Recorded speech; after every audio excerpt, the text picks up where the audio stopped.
pessoal, tudo bem? Bem-vindo a mais um vídeo aqui no meu canal. Quando Dom Pedro II estava prestes a partir para o exílio após a proclamação da República em 1889, ele mandou um recado que era para trazer para ele, lá de Petrópolis, um objeto de que ele não queria se separar.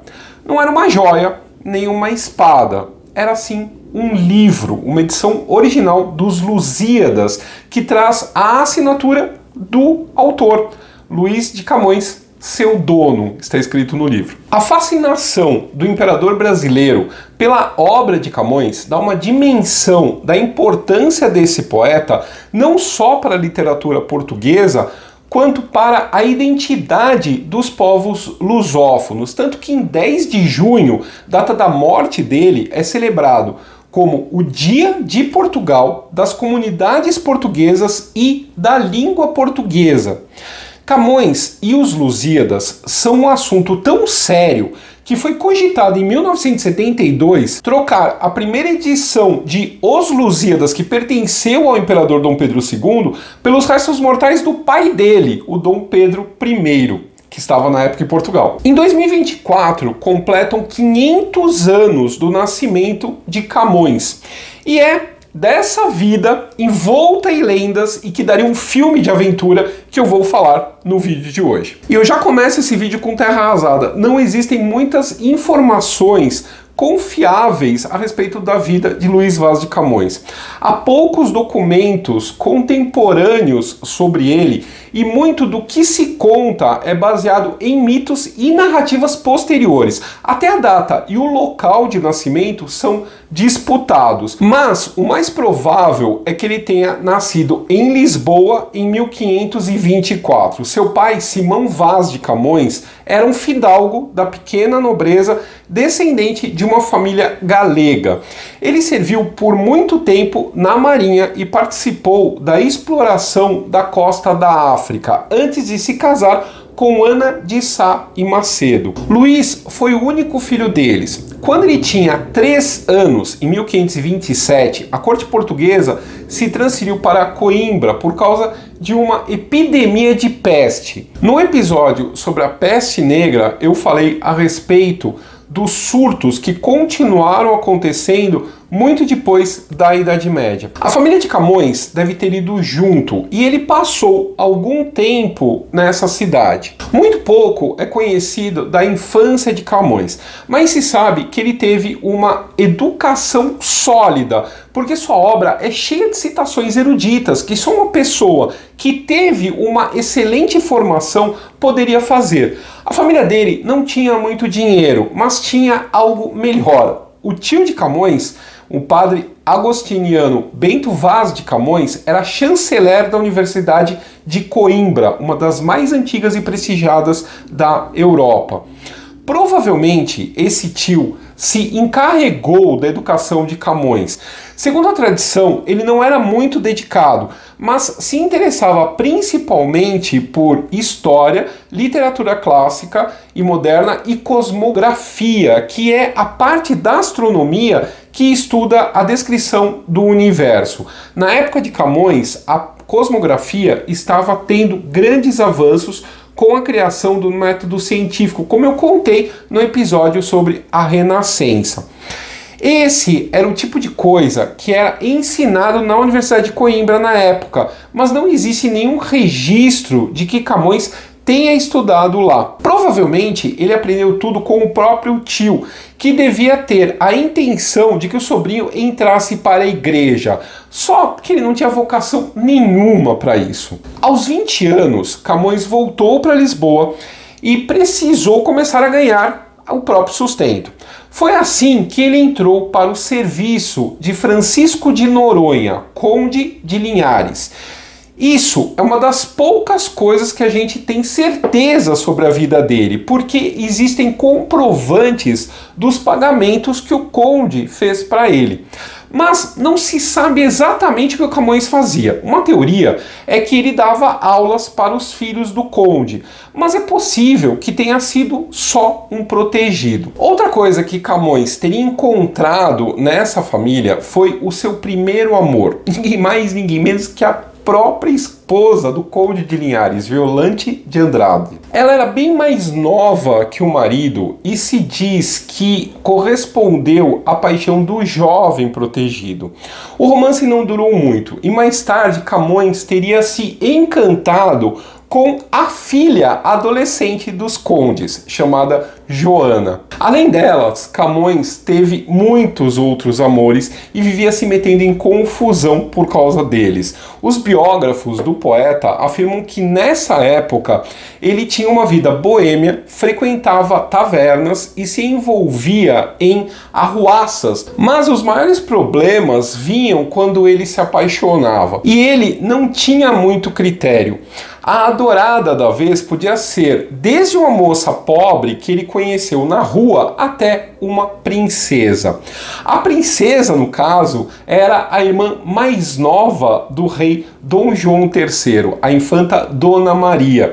Ela era a mais bonita e culta de todas as filhas do rei Dom Manuel I e era também muito gentil. Tanto que até nobres franceses se apaixonaram e tentaram se casar com ela. Kim recusou. Obviamente, Camões estava muito abaixo da condição social de Dona Maria. Então, a relação deles nunca teria passado de um amor platônico, meio cavalheiresco. Uma outra pessoa com quem Camões teria se envolvido é uma certa Catarina de Ataíde, que não se sabe muito bem quem seria, porque havia 3 damas na corte de Lisboa com esse nome. Acredita-se que ela seja a Natércia, a que ele se refere em alguns dos seus poemas, como o famoso soneto A Natércia, alma minha gentil, que te partiste. Natércia é um anagrama de Caterina, com E. Só que o relacionamento entre os dois começou a ficar tão escandaloso que ele foi forçado a sair de Lisboa. Foi então que Camões decidiu se alistar no exército. Ele partiu para Ceuta, no norte da África, que na época era uma possessão portuguesa, e ficou lá 2 anos como soldado. Nesse período, ele foi ferido numa batalha naval no Estreito de Gibraltar e perdeu um dos olhos. Toda a representação dele sempre o mostra com o olho direito faltando. Camões voltou a Lisboa em 1550 e se alistou de novo, dessa vez para ir para a colônia da Índia. Isso é algo que nós sabemos com certeza porque ele aparece num documento entre os alistados com a seguinte descrição: Luís de Camões, filho de Simão Vaz e Ana de Sá, moradores em Lisboa, na Moraria. Escudeiro de 25 anos, barbirruivo, que quer dizer barba ruiva. Essa descrição de Camões como tendo cabelos avermelhados corresponde a relatos que amigos dele deixaram. Segundo eles, o poeta tinha o cabelo loiro avermelhado, era de estatura mediana e tinha muita habilidade nos exercícios físicos. Era corajoso, honrado, alegre, bem-humorado, mas também tinha o pavio bem curto e vivia se metendo em brigas pela menor das provocações. E foi exatamente isso que aconteceu antes que Camões conseguisse partir para a Índia. Numa procissão de Corpus Christi, ele se envolveu numa briga com um funcionário do paço chamado Gonçalo Borges, que levou a pior e acabou ferido.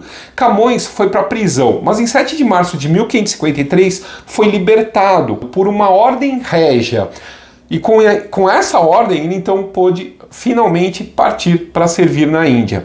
A partida de Camões também é registrada em documentos. Ele deixou Lisboa em 24 de março de 1553 a bordo da nau São Bento, sob o comando de Fernão Álvares Cabral, filho do Pedro Álvares Cabral. Durante a viagem, Camões passou pelos mesmos lugares onde tinha navegado um antepassado distante seu, Vasco da Gama.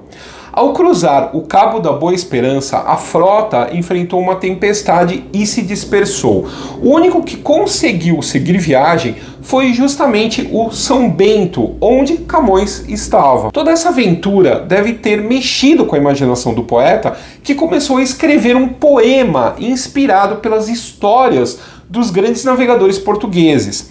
Assim começaram a surgir os primeiros versos da sua obra mais importante, Os Lusíadas. É provável que os primeiros rascunhos tenham começado a ser escritos assim que Camões aportou em Goa e entrou para o serviço do vice-rei da Índia em 1554. Ali em Goa, Camões recebeu a notícia da morte de Antônio de Noronha, filho do seu protegido, Conde de Linhares. O jovem perdeu a vida durante uma batalha contra os mouros em Ceuta. Ele tinha apenas 17 anos e pode ter sido um aluno de Camões. Eles eram muito próximos e o poeta acabou dedicando alguns trabalhos a ele. Na Índia, Camões participou de várias campanhas militares e serviu a diversos vice-reis.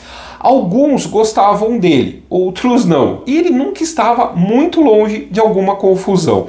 Em 1556, ele dedicou uma peça a um desses governadores, Francisco Barreto. O Auto de Filodemo é a mais importante das 3 obras de Camões feita para o teatro. É uma comédia moral em 5 atos que trata do amor de um criado pela filha do dono da casa. Familiar, né? Muitos críticos acreditam que a peça tem elementos autobiográficos. Só que nem tudo era um mar de rosas entre ele e esse governador. Alguns versos satíricos criticando a corrupção no governo de Barreto foram atribuídos a Camões, e essa pode ter sido a causa dele ter ido parar de novo na prisão. Outra hipótese é que ele possa ter sido preso por causa de dívidas. Em 1561, o novo governador mandou libertá-lo e deu a ele um novo emprego, que por um lado era bom, por outro nem tanto. Provedor-mor dos defuntos e ausentes de Macau, na China. Ele tinha que sair de Goa, na Índia, para ir para a China para assumir o posto. A função tornava Camões responsável por administrar os bens de pessoas que tivessem morrido ou que estavam ausentes e não haviam feito testamento. Como havia muito dinheiro envolvido, esse era um cargo de muita confiança e responsabilidade. O problema é que o entreposto de Macau ainda estava sendo construído na época e o local não tinha nada, era praticamente um deserto. Como não tinha muita coisa para se distrair, nem problemas aonde Camões se enfiar, ele então aproveitou para escrever. Praticamente todo o manuscrito de Os Lusíadas foi produzido em Macau. A tradição diz que ele encontrou uma gruta onde ninguém ia incomodá-lo e costumava escrever ali. A Gruta de Camões ainda existe e hoje é um ponto turístico. Um busto dele em bronze foi colocado dentro dela no século XIX e em volta foi plantado um jardim com o nome do poeta. Em 1564 ou 1565, Camões embarcou de volta para Goa, mas o navio naufragou na foz do rio Mekong, no atual Camboja. Camões foi um dos poucos que conseguiu se salvar, mas aqui, de novo, a tradição é mais forte que a história. É dito que ele nadou para a terra só com um braço, enquanto com o outro carregava o manuscrito dos Lusíadas acima das águas. O resto foi tudo perdido, inclusive, segundo a lenda, a companheira dele, uma jovem chinesa que ficou conhecida com o nome de uma ninfa da mitologia grega, Dinamene. Camões acabou sendo resgatado e levado para Malaca, um outro entreposto português localizado na atual Malásia. Só que quando Camões chegou lá, ele acabou preso, acusado de se apropriar dos fundos de que era responsável como provedor-mor. Não se sabe quanto tempo ele ficou na prisão antes de ser libertado por ordem do novo vice-rei da Índia, Antão de Noronha, que era um velho amigo dele. Camões passou os anos seguintes em Goa, trabalhando para o vice-rei e lutando como soldado. Ele tinha muito tempo livre, principalmente no inverno, quando não havia campanhas militares. Por isso, ele se dedicava à poesia. Lia muito e provavelmente participava de debates com os colegas, porque entre os membros do exército e da administração civil na Índia havia muitos intelectuais e literatos. Entre eles estava Fernão Mendes Pinto, que foi uma espécie de Marco Polo português. Eu já falei sobre o Marco Polo nesse outro episódio.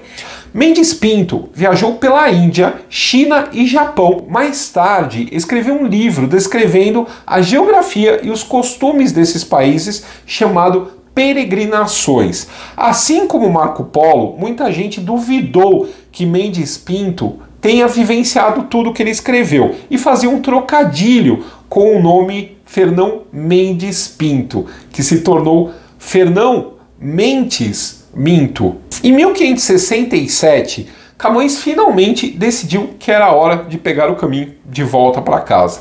Ele embarcou no navio com Pedro Barreto, novo governador da ilha de Moçambique, de onde ele esperava, de onde ele pretendia tomar um transporte para Portugal. Só que acabou não sendo uma boa ideia. O Barreto, ele enrolou o Camões de tal maneira que o Camões não conseguiu nem transporte, nem trabalho, e um amigo chamado Diogo do Couto o encontrou 2 anos depois, passando fome e vivendo de favor. Até roupa tiveram que arranjar para ele. Couto resolveu levar o amigo de volta para Portugal, mas o governador alegou que tinha gasto uma fortuna com o poeta e mandou segurá-lo em Moçambique até que alguém pagasse tudo que o Camões estava devendo. De novo, os amigos se juntaram, conseguiram levantar a quantia para tirar o Camões de lá. E assim, ele desembarcou em Portugal em 17 de abril de 1570, 17 anos depois de ter partido. Segundo Diogo do Couto, Camões tinha começado uma outra obra enquanto estava em Moçambique, mas ela foi roubada. Em compensação, os Lusíadas sobreviveu e estava praticamente completo, só faltando alguns detalhes, alguns ajustes. O poema épico ficou pronto no ano seguinte e foi apresentado numa récita para o próprio rei de Portugal, Dom Sebastião, de quem eu já falei nesse outro episódio. Os Lusíadas é considerada a obra mais importante da literatura portuguesa em toda a história. Trata-se de um longo poema com 8.816 versos divididos em 10 cantos. As mais de 1.000 estrofes de 8 versos usam sempre o mesmo esquema de rimas, que ficou conhecido como oitava camoniana. O poema narra a história da viagem de Vasco da Gama, que descobriu o caminho marítimo para as Índias, contornando a África, a mesma rota que Camões percorreu anos antes. Essa viagem serve de pano de fundo para contar episódios da história portuguesa, desde Dom Afonso Henriques até o tempo de Dom Sebastião, glorificando o heroísmo do povo português. Tudo isso em meio a cenas em que deuses, ninfas e gigantes da mitologia greco-romana interferem nos feitos dos navegadores, tendo Vênus como grande defensora dos portugueses. O rei gostou tanto da obra que ordenou que ela fosse publicada, o que aconteceu em 1572. Só que existe um mistério a respeito dessa primeira edição, porque na verdade existem duas com a mesma data e ninguém sabe qual veio primeiro. As duas têm a figura de um pelicano na folha de rosto, só que uma tem o bico do pelicano voltado para a esquerda e o outro para a direita. Também existe uma pequena diferença na primeira estrofe. Em uma está escrito e entre e na outra entre. Por muito tempo se acreditou que a primeira edição verdadeira fosse como o exemplar que está no Real Gabinete Português de Leitura, no Rio de Janeiro, que tem o pelicano voltado para a esquerda. mas hoje já não se tem mais certeza. Além desse, sobreviveram outros 33 exemplares, que hoje estão espalhados por Portugal, Brasil e em vários outros países. O que pertenceu a Dom Pedro II é o único conhecido com um autógrafo de Camões. Ele acabou sendo doado pela família imperial brasileira para o Instituto Histórico e Geográfico Brasileiro. Para se ter uma ideia da importância dessa obra tanto para Portugal quanto para o Brasil, em 1972 chegou-se a falar em mandar para Lisboa esse exemplar que está no IHGB em troca dos restos mortais do Dom Pedro I, IV de Portugal. O IHGB se recusou a negociar e o corpo acabou vindo para cá do mesmo jeito e hoje está sepultado lá no monumento do Ipiranga, na cripta imperial em São Paulo. Não foi só com a publicação de Os Lusíadas que Dom Sebastião ajudou Camões. Ele também determinou que o poeta recebesse uma pensão pelos serviços que ele prestou na Índia. O dinheiro não era muito, mas também não era desprezível. Camões recebia 15 mil réis por ano, enquanto o pagamento das damas do paço era de 10 mil réis, mais ou menos 10 mil réis. Então o valor que ele estava recebendo de aposentadoria, vamos dizer assim, não era um valor ruim. O problema é que a pensão só valia por 3 anos. Depois disso, ela podia ser renovada, o que aconteceu várias vezes. Só que o Camões às vezes tinha dificuldade para conseguir receber esse dinheiro, às vezes atrasava e tal. Ele passou a morar num quartinho alugado em uma casa perto da igreja de Santana, na região onde hoje está a Faculdade de Ciências Médicas da Universidade Nova de Lisboa.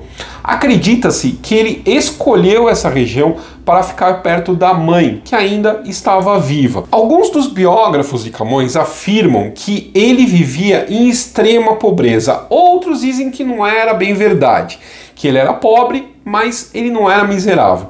O Camões manteve consigo, até o fim da vida, um homem escravizado que ele trouxe de Macau. Ele tinha sido batizado como Antônio, mas ficou conhecido como Jau, porque veio da ilha de Java. Jau era tão apegado a Camões que se recusava a sair do lado dele, mesmo nos momentos mais difíceis. A lenda diz que quando o poeta estava doente e não tinha o que comer, Jau ia escondido para a rua para mendigar um pouco de pão. Essa lealdade inspirou uma peça de teatro do brasileiro Casimiro de Abreu, e o nome do serviçal foi dado a ruas em Lisboa e em Sintra. Assim como não se tem muita informação sobre a vida de Camões, também se sabe pouco sobre a sua morte. A tradição diz que no fim da vida ele ficou muito amargurado, especialmente depois que o seu protetor, Dom Sebastião, desapareceu na Batalha de Alcácer Quibir em 1578.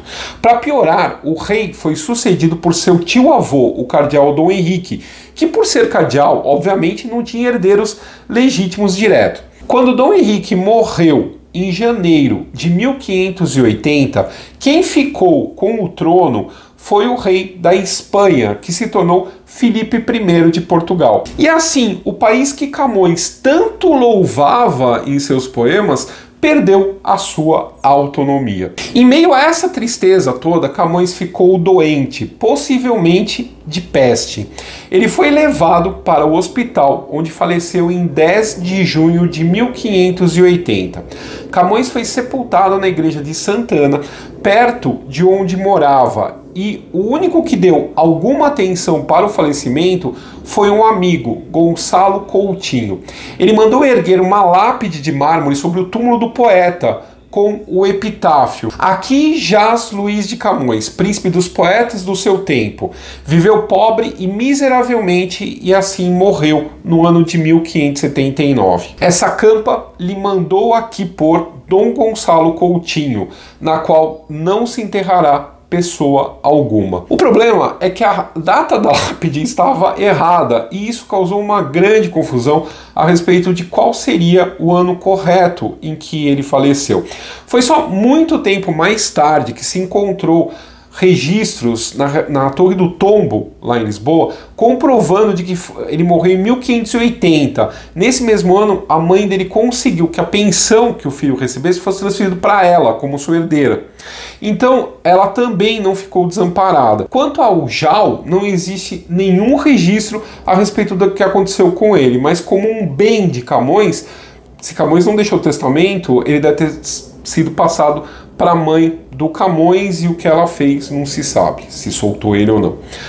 O lugar exato onde o Camões foi enterrado era desconhecido, porque a lápide ela acabou sendo destruída junto com a igreja no terremoto de 1755.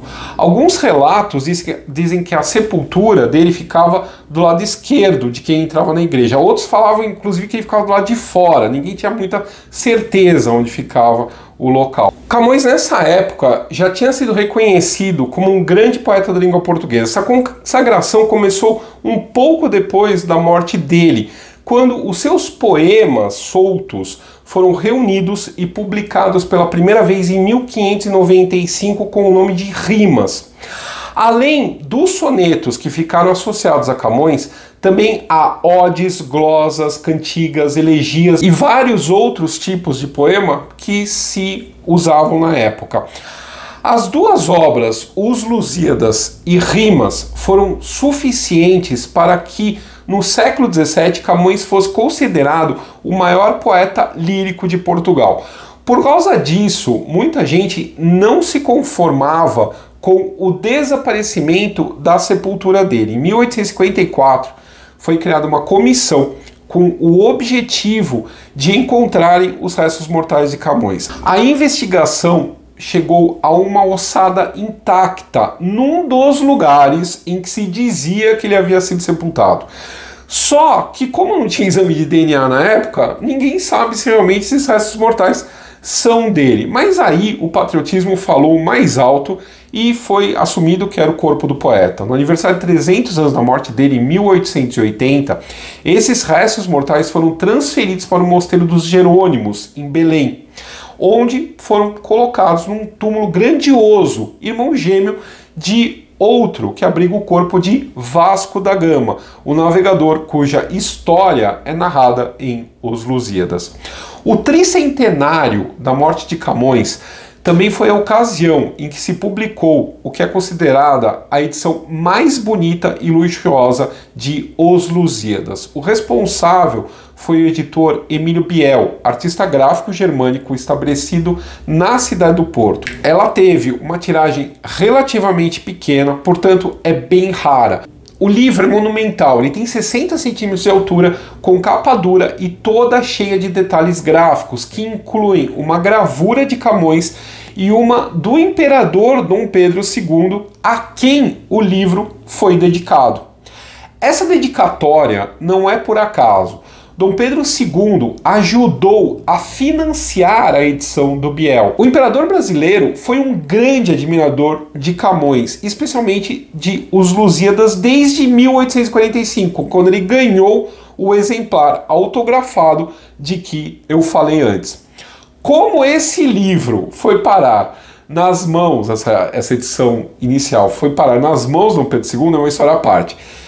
Ele recebeu ela do frei português João de São Boaventura na primeira viagem que ele fez fora da corte, em 1845, em Santa Catarina. O frei tinha vindo para o Brasil em 1834, depois que as ordens religiosas foram extintas em Portugal por Dom Pedro IV, primeiro do Brasil e pai do Dom Pedro II.